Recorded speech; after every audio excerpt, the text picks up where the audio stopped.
Norman had always suspected that cosmic indifference had a phone number. He was, after all, used to the idea that the universe had a filing system, that it liked things in order and preferred a particular kind of ink on a particular kind of paper.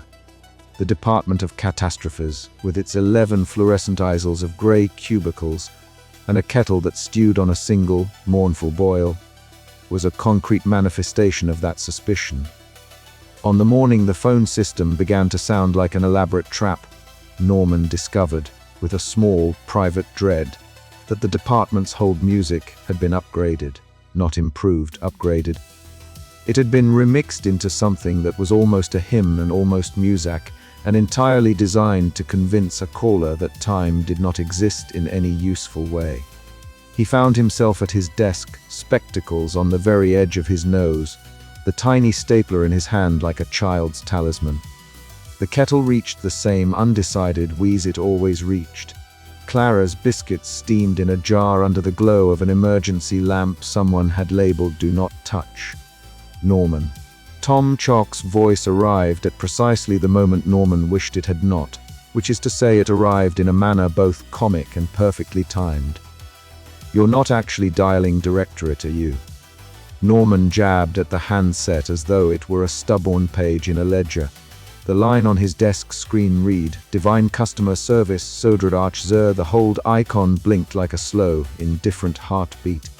"We need," he tried for authority and only produced a squeak. "To request a preliminary rubber stamp." Tom whistled, not with respect but with something closer to admiration. Bold move. There are two kinds of people who will joke when the world seems to be winding down.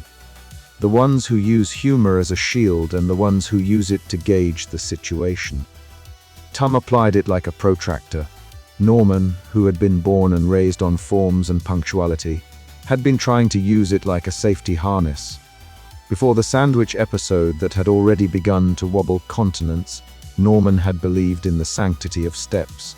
You filled out a form, you got a stamp or a note. The world went on. Now the steps were crooked like a staircase in an old fairy tale, and the top step threatened to fall away. The phone's hold music phased into a thin voice. "Your call is important to us. Please continue to hold. Messi-level queries will be answered in the order received. We apologize for any inconvenience this may cause to the universe." It was a perverse kind of humor, a heads up that the department recognized scale and also thoroughly resented it. Norman could hear the faint, off-key plunk of harp strings under the pre-recorded apology. The message looped. The harp tried to be soothing and ended up sounding like someone euthanizing a xylophone. From other desks, murmurs rose like steam. Gideon coughed and typed into a terminal whose glow suggested he was trying to rewrite fate in a child-proof font. Rita stood at the entrance, arms folded over a binder whose label read, in her precise hand, "Emergency Rights." Azra lounged nearby, raincoat shimmering like a coat rack that had learned to breathe. "Line 17, Clara said suddenly, as though reciting a public service announcement, and then added, by way of explanation, for Prophet Alice. Norman had a small, selfish desire to grumble about the comedy of everything being on hold. But when he thought about Prophet Alice, a woman who sounded, in rumors and voicemail, like the kind of person who put the last punctuation in the world's sentences, his throat tightened. He dialed forward on the console again, the click of buttons audible in that waiting, watchful way that calendars make sounds when you tear a page. On the line, Prophet Alice's message greeted callers with the wary patience of someone who had been interrupted by human supplicants for longer than most civilizations had lasted. "You have reached Prophet Alice. If this is an emergent revelation, press 1. If this is a minor curiosity, press 2.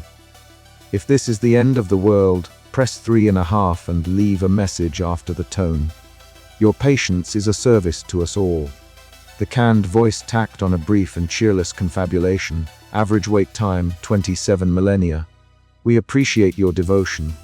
Norman's thumb hovered. He did not press. The absurdity of hearing prophecy triangularly delayed, and compressed into a customer service queue made his ribs itch in a new way. He imagined, half facetiously, what it would sound like if someone decided to buy a premium fast track to destiny. Priority Revelations packages, Gideon muttered once. Pentium Revelations powered by Synergy. It was Tom who finally broke the spell. He leaned on the edge of Norman's desk, one elbow cushioned on marginalia, eyes bright behind a film of amusement. "You want the stamp, right?" he said. "Yes, right. Have you tried the ledger?" Norman stared. "Which ledger?" Tom produced from under his jacket a book that looked for all the world like a cross between a tax code and the back catalogue of a cult. The spine cracked, and from it issued the warm, confidential scent of dust and a hint of something biscuit-shaped. "Where did you get an auditor's sabbatical stash?" Tom said with a smile that suggested he had once pocketed a less ethical prophecy, returned it, then repurposed it as a bookmark. He slid the book across. "It's got notes, not just notes. Marginalia. Past clerks write things down when they're tired. Tired clerks are honest clerks." Norman turned pages with the careful reverence of someone reading a prayer written in pencil. Notes jutted out at odd angles. Tiny arrows pointed to clauses that, in Tom's fingers, read not as technicalities but as breathing things. And then there it was. A skinny, hand-scrawled amendment in an ink that had blurred slightly where someone desperate or earnest had pressed too hard. Curative exception witness testimony or authority proxy may supplement signature if rare supplies used as good faith token. Norman read it again. Rare supplies. "Not money," Tom said. "Never money. Directorate clerks are allergic to currency that counts as profit.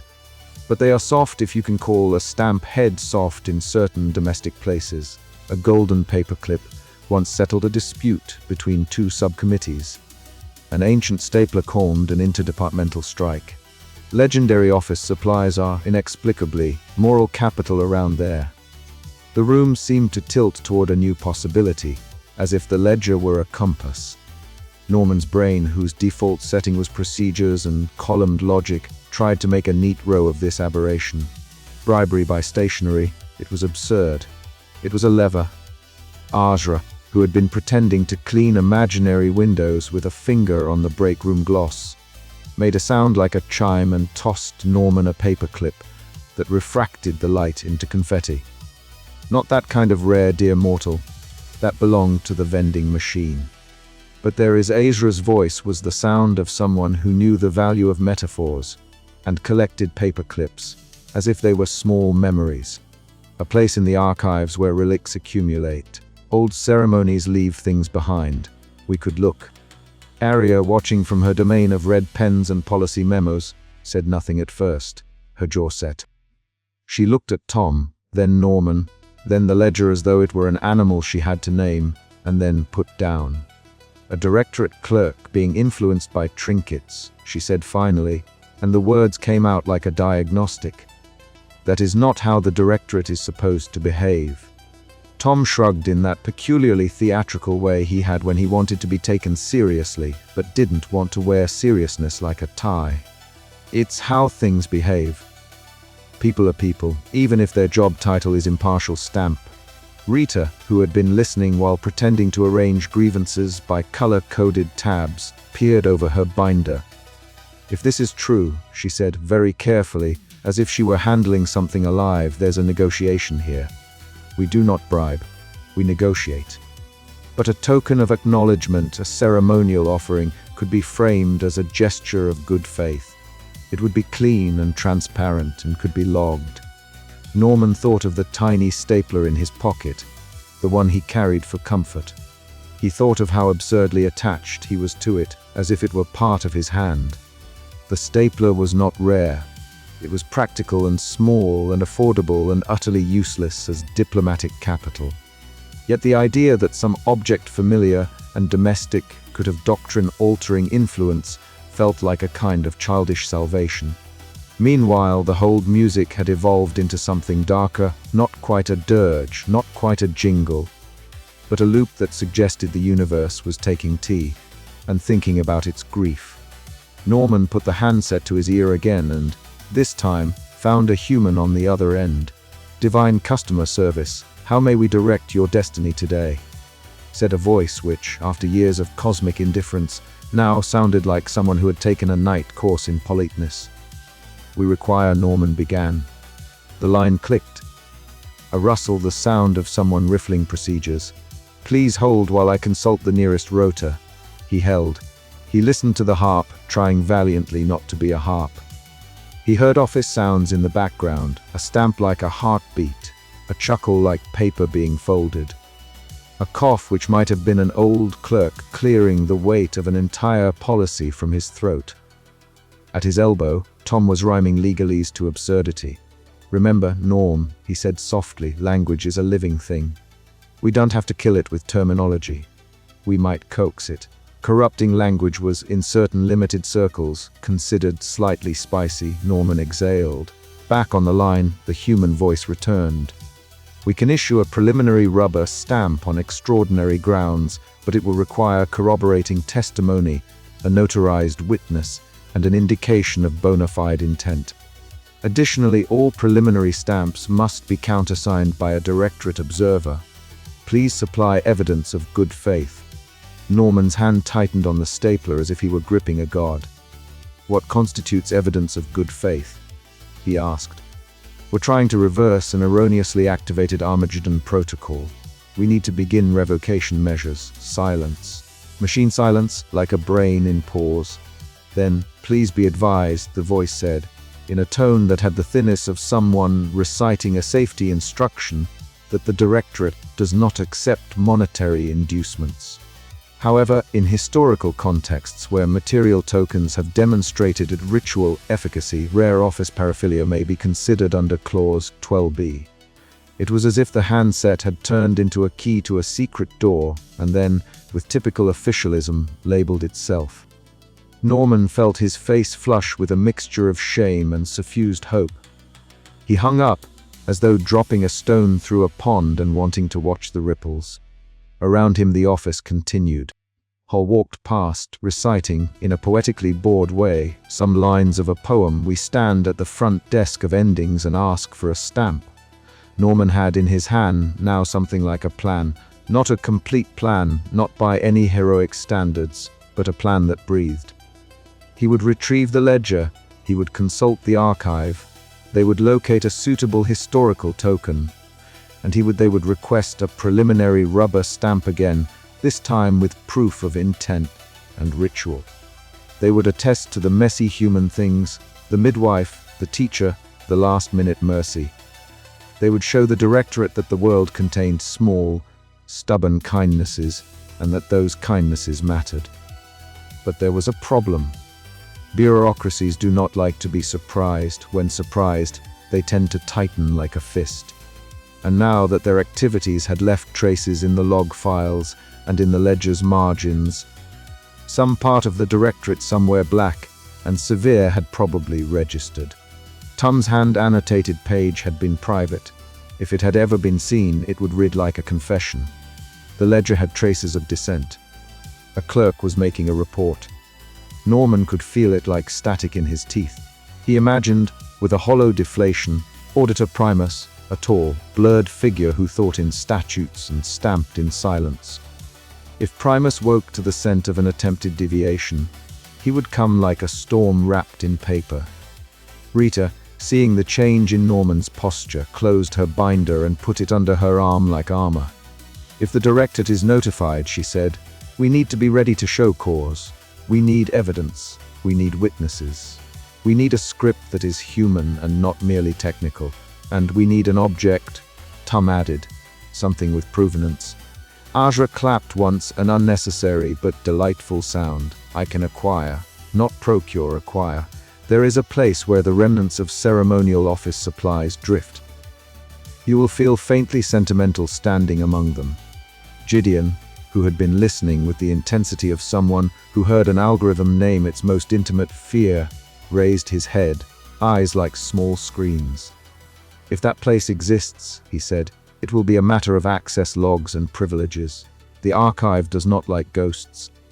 We will need a token of our own that is both practically catalogued and ceremonially presented.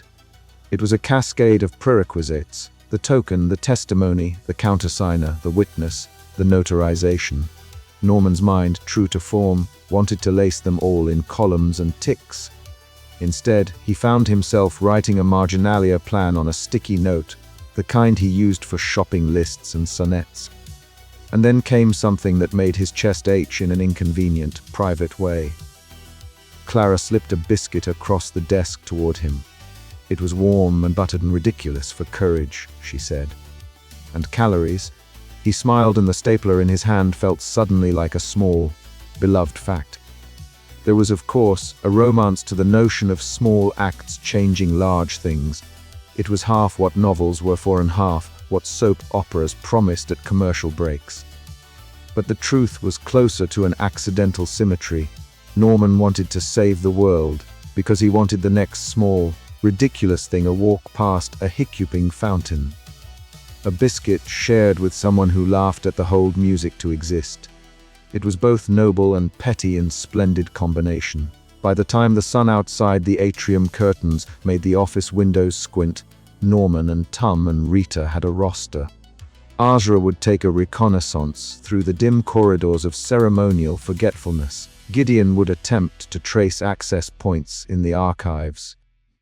Aria would grudgingly, with the economy of someone who had spent a career making lists into laws, arrange for a formal request slot at the customer service desk. And Norman would prepare testimony. They would collect 3 human stories: a midwife's improvisation, a teacher's reckless compassion, a prophet's small mercy. They would compile them into an attestation of messy goodness and present them alongside a ceremonial token. The problem, which had the unhappy habit of being the defining feature of their lives at the moment, was that any movement was movement that could be seen. If the directorate noticed an attempted deviation and decided to open a formal review, they could lock down the revocation queue with an irrevocable seal. It was like pushing a loose tooth too soon. You had to rock it gently. You had to coax it. You had to make the universe think it was its idea. Tom knocked the ledger shut with a satisfied little noise, like someone closing a book after a dinner party. "Well, get it?" he said. "We may need to trade a biscuit for a paperclip on the way, but well, get it." Norman looked at the stapler in his palm and thought, for the first time in many years, that a stapler might not be a thing that kept order. Maybe it was a thing that held together the edges of an entire human stubbornness. The phone rang again, and this time the line was brief. A clerk's voice said, "Please be advised that the revocation queue is under temporary review. Members are encouraged to submit evidence of compassionate precedents." Norman felt the air in his lungs tighten, like a belt in a cramped coat.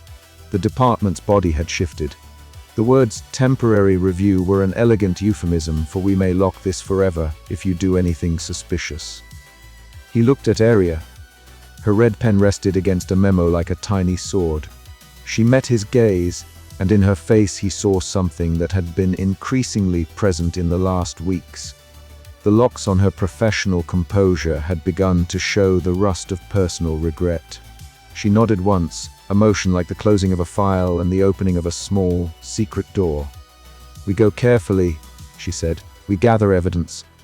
We show them that the human world is worth the cows of exception." Norman picked up the stapler, without thinking of rank or precedent, stuck it in his pocket like a knight taking his sword. That evening, as the city outside hiccuped, lights dimming and then correcting themselves, taxis stopping mid-turn and resuming with bewildered hunks, Norman wrote the first testimony. It was not legal. It was not even properly formatted. It was instead the thing he could do best, a marginalia of feeling, a small, typed note that confessed how a midwife had sewn a newborn into life with a paper towel because the clinic had no linen. How a teacher had stayed after school to dry a child's tears with the sleeve of her cardigan.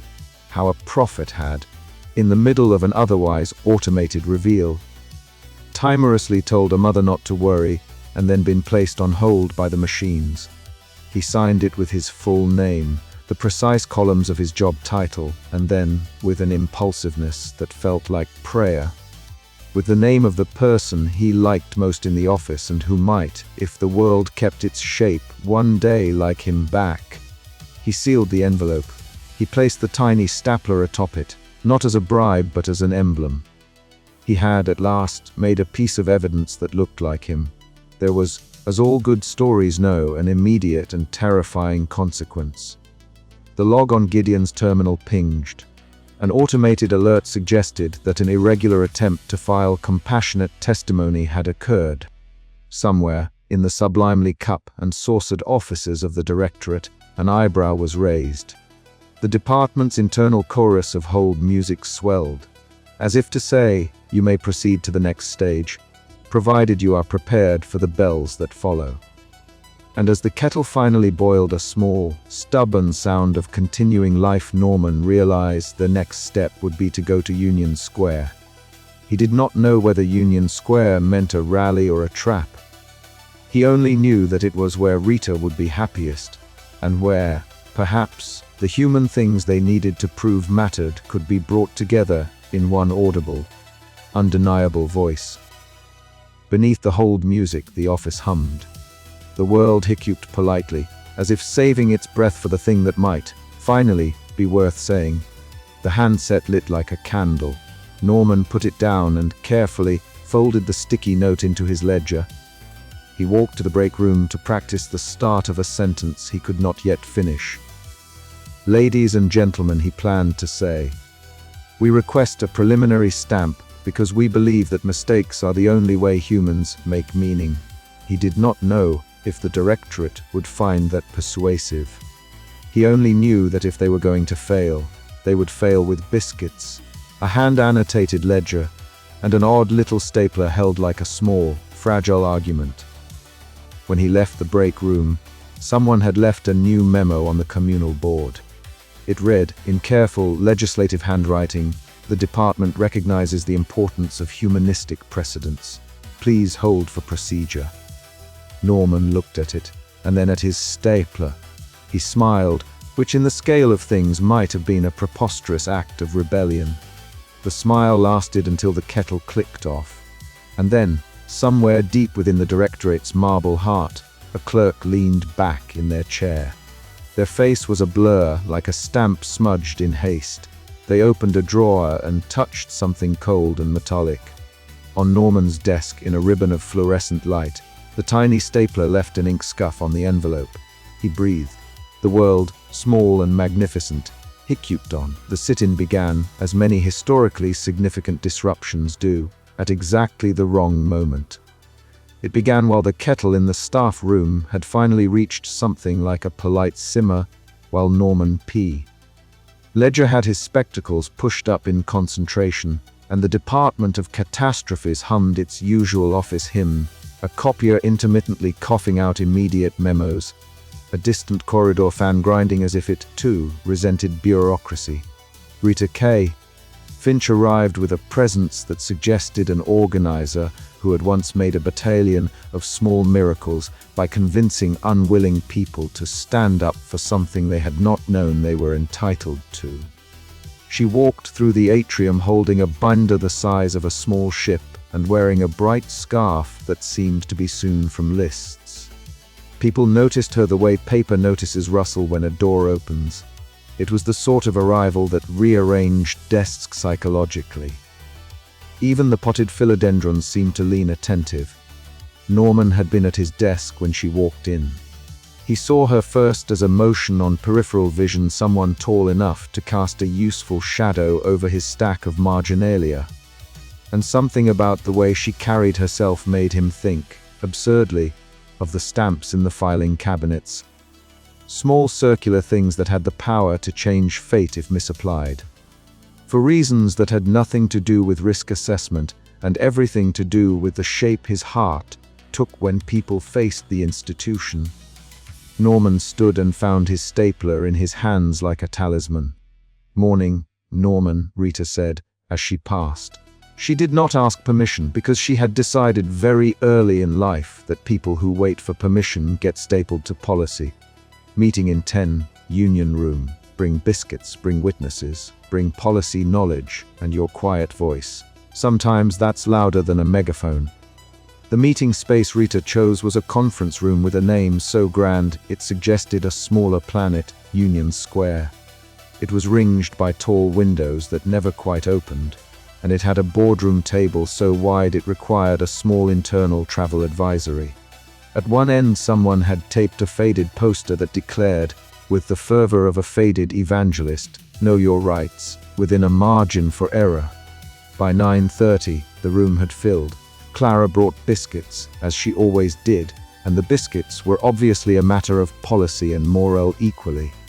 Sergeant Holbrooks shuffled in, his uniform starched and his voice soft.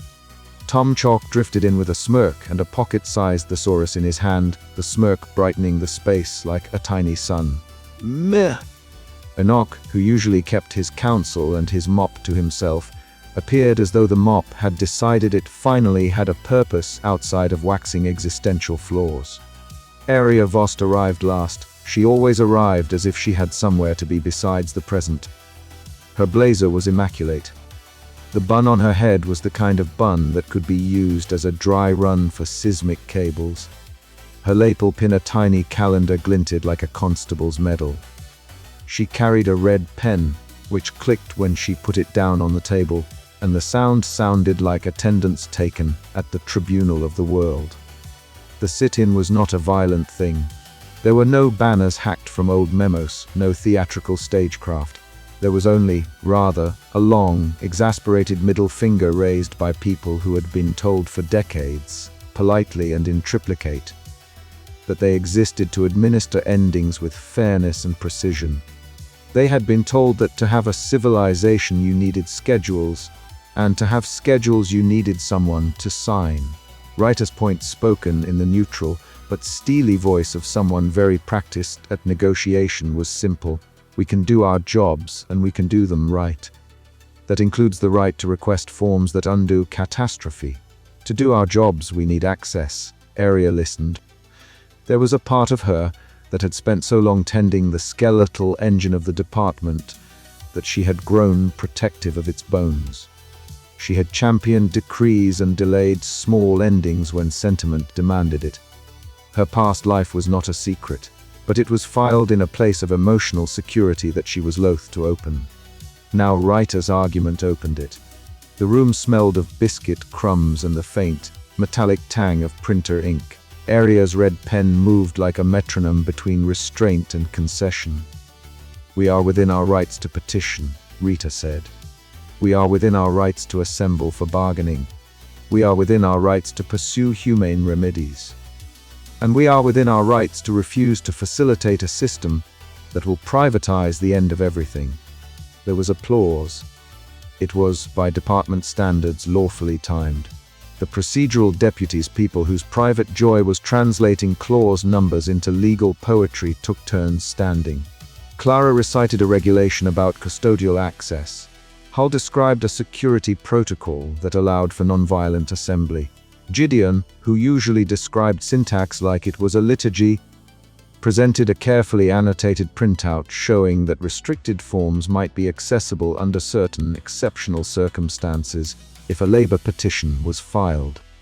Gideon had, for all his love of code, a quiet distress in his eyes, the way someone who loves tidy logs looks at a broken server, as if it were personal.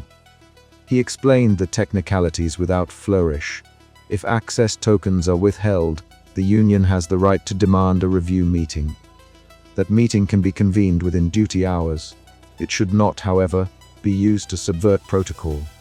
"We are not requesting the subversion of protocol," Rita replied.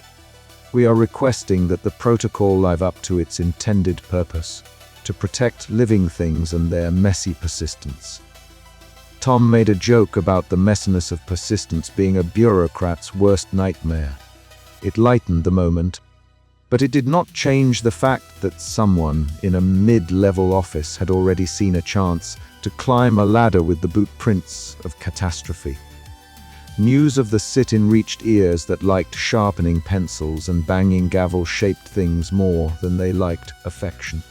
The directorate, which existed to prevent precedent as much as to maintain order, responded not with rhetorical fury but with implacable paperwork. A sealed edict arrived, a small envelope stamped with many stamps that blurred the eyes and contained a single-minute declaration. It invoked an obscure technicality, something titled procedural suspension under quorum contingency, Clause 9. The seal was a legal honey trap. The clause operated like a mousetrap for morale. Gideon read the text and his face went thin.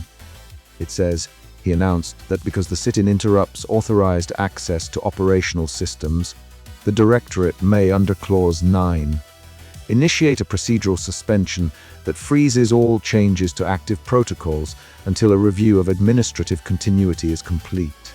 That means no new accesses, no emergency revocations, no temporary tokens. The room contained the silence you often find in auditoriums right before the orchestra plays something brutally true.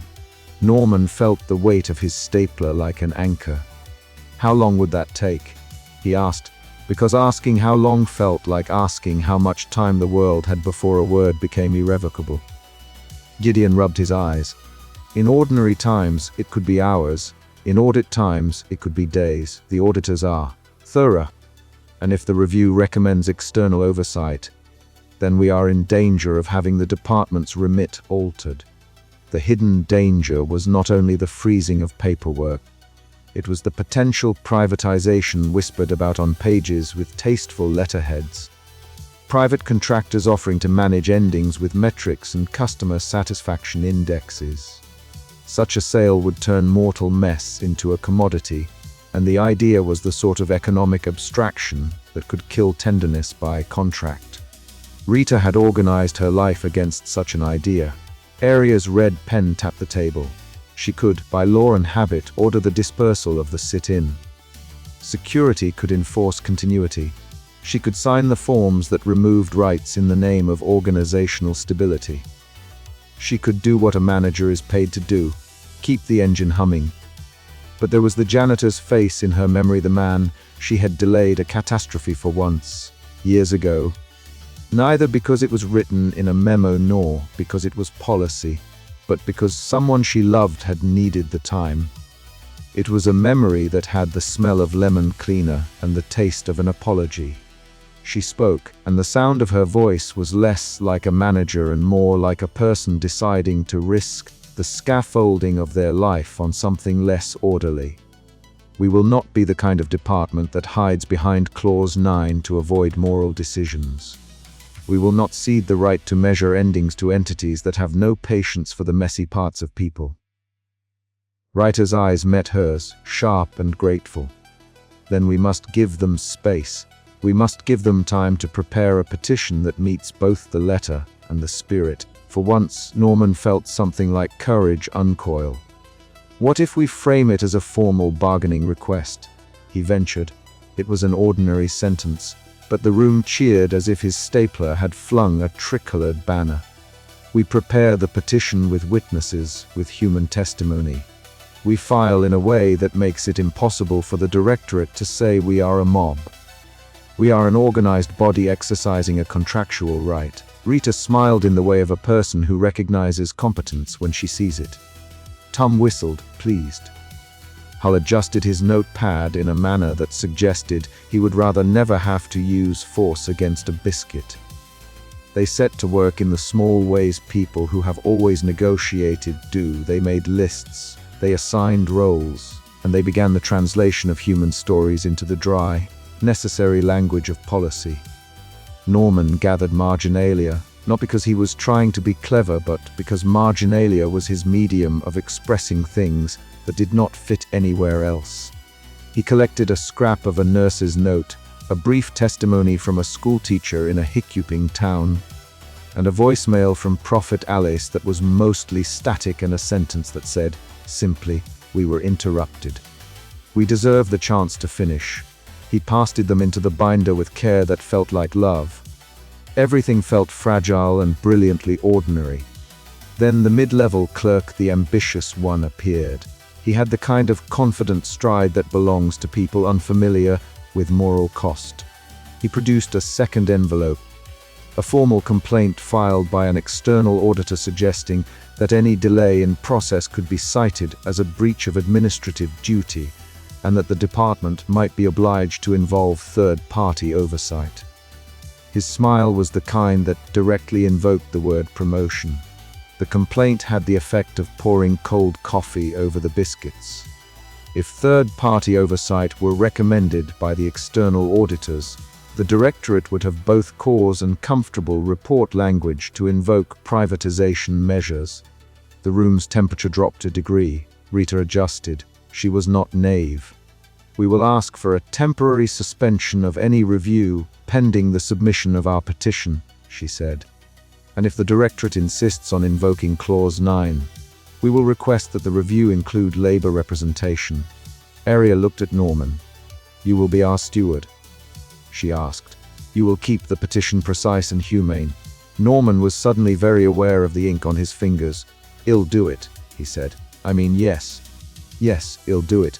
The plan had the elegance of a paper airplane, simple, aerodynamic, and destined to either fly or be eaten by the office plant. They had times witnesses, an argument that combined precedent with testimony, and the raw power of people who had decided their work meant something beyond its policy description. They also had in the background the heavy sound of Clause 9 turning like a clock that could not be rewound. That evening, as the sun angled through the atrium windows and made the department look for a moment like a room in which stars had been misfiled, Enoch wandered between the seated clerks with a thermos of tea and a map of the floor plan tucked in his back pocket. He said, offering Norman a cup, once I mopped for a council. They argued for ages about a sky that would not stop raining. People were very good at arguing. They were less good at listening. Sometimes you have to let your shoes be wet to know what the world feels like. His words were not a policy brief. They were a small broom against the dandruff of fear.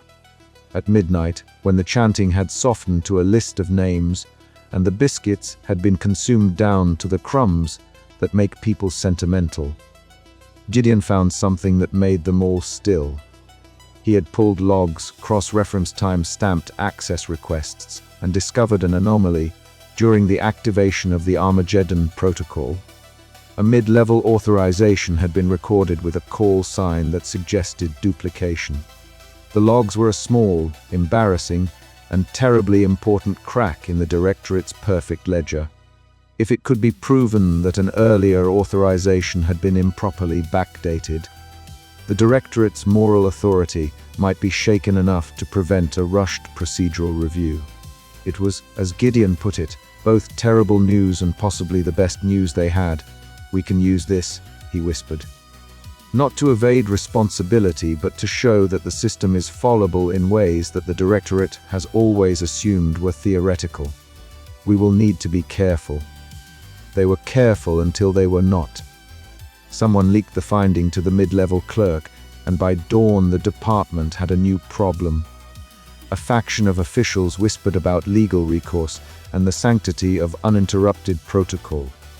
The directorate, which was fond of preserving its own inflexibility, responded by accelerating a binding procedure, a formal request for an audit liaison to appear within 48 hours. That request triggered an internal cascade of forms that meant the review could begin in earnest, and the Clause 9 freeze might be enacted by formal vote. That was the cliff edge. A formal vote would allow no room for the kind of messy testimonies they had been assembling.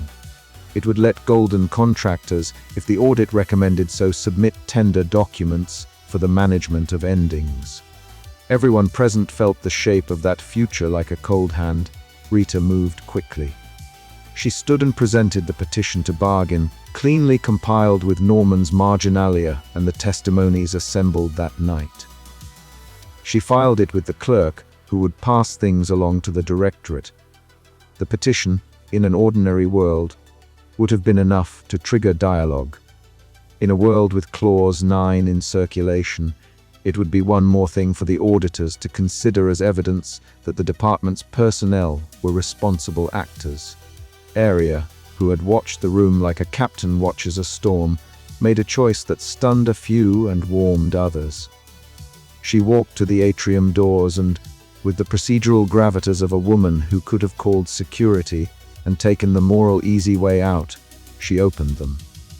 Not to release the sit-in, no, that would have been capitulation, but to invite the department's other departments to observe. She made a public record. The invitation had a consequence she had not fully anticipated. Watchers came. People from other floors, clerks who rarely left their cubicles, auditors who usually spoke in the inflection of policy numbers, all pressed to see what the fuss was about. They filed into Union Square and sat politely around the outer circle, biscuit crumbs on their lapels. The atmosphere became a town hall, a microcosm of the department's conscience. As they watched, Norman stood and told a story. He did not read from the petition. He told of small things, a teacher whose scheduled reading was cut short by a hiccuping town, a midwife who had to improvise in a city where timing was the only law that mattered, a prophet who had been held in voicemail long enough to forget the tone of her own voice. His voice was not authoritative, it was ink-stained and tired and human. The tale he told made people shift in their seats. When he finished, there was applause, the kind of applause that had the weight of many small sympathy signatures. The petition had human faces now. It had biscuits and mither, inox tea and the sound of people who refused to let policy deaden them. Then Gideon received a ping, a digital summons sealed by directorate protocol. It informed them that an interim review would convene in the morning and cautioned that any further action during the review period could be construed as non-compliance. It was a technical show of force. Clause 9 would not be invoked outright yet, but the machinery of procedural suspension had its cogs in motion. The auditors liked momentum. They were, in all their tasteful suits, fans of decisiveness. Rita took the paper and looked at it as if it were a map. She folded it, and the crease was an honest thing. "We bought time," she said, "not much. But time to prepare for a hearing is time. We'll need to be sharper than we have been. We'll need witnesses who cannot be dismissed as sentimental. We'll need documentation, precedent, and perhaps a little audacity." Area, who had the authority to command and the memory of what it cost to bend policy for the sake of a life, nodded. "We will prepare," she said. "We will prepare in ways that make the directorate answer not with blanket clauses, but with evidence. We will not be turned into a cost center for monopoly thinking." They retreated that night not as losers, but as people who knew the fight was shifting. The sit-in had made something impossible to ignore. It had also put a target on their backs. The directorate's procedural maneuvers would force them to play a game in formal spaces where precedent and proper wording mattered more than biscuits and human stories. Norman walked out into the atrium as the lights dimmed, and the department exhaled the long breath of people who had been awake and had decided to keep others awake. Somewhere outside a continent hiccuped with mild impatience. Inside, someone had taped Mr. Enoch's lullaby to the wall they called Union Square. He touched the paper with a fingertip. He felt, in his stapler hand, that the work ahead would be long and precarious. He also felt something new, not the tidy, brittle courage of someone who believes rules must always be followed to the letter, but the stubborn, soft courage of someone prepared to make the rules answer to people. The night closed on them like a ledger left open, pencil placed in the margin. They would return in the morning with witnesses, with polished petitions, and with more biscuits. But as Norman stepped into the corridor, the small, monstrous truth of form and consequence settled on him. Procedural delays could save lives, but they could also invite predatory solutionists to the table. The next morning would tell which would come first. It is a curious thing that bureaucracies, when forced to act like living organisms, sometimes remember how to H. The department had H now. It had a petition. It had a watchful directorate. It had Clause 9 moving like a small, mechanical predator in the background. And it had Norman, who, clutching his stapler, realized that a sit-in was more than a theatrical gesture. It was a reassertion that the people who filed forms were the people who mattered in them. Outside, the city's pigeons rearranged themselves into a formation that one could, if one were inclined toward metaphors, call an S-curve. Inside, Union Square was a room with a new, fragile consensus. They had delayed nothing for long, but they had made the department listen. That was a beginning. And as the directorate's edicts shuttled through night circuits, a thin hope threaded the tired staff, that sometimes the work of being human is the work of making institutions keep time with us, however faintly, however stubbornly. The chapter closes on that thin hope and the knowledge that the directorate would not remain idle. The auditors had their rhythm, and the clause had been set in motion. The next move would be a hearing, a place where testimony had to be translated in the cold language of governance. Norman folded his hands over his stapler, and for the first time in a very long while, felt ready to argue that the margins matter. The kettle in the staff room cooled to lukewarm, and the department settled into a night of inventorying courage. The next morning promised forms, witnesses, and, inevitably, a showdown. The sit-in had made Union Square into a public ledger. The world, for now, had its witnesses.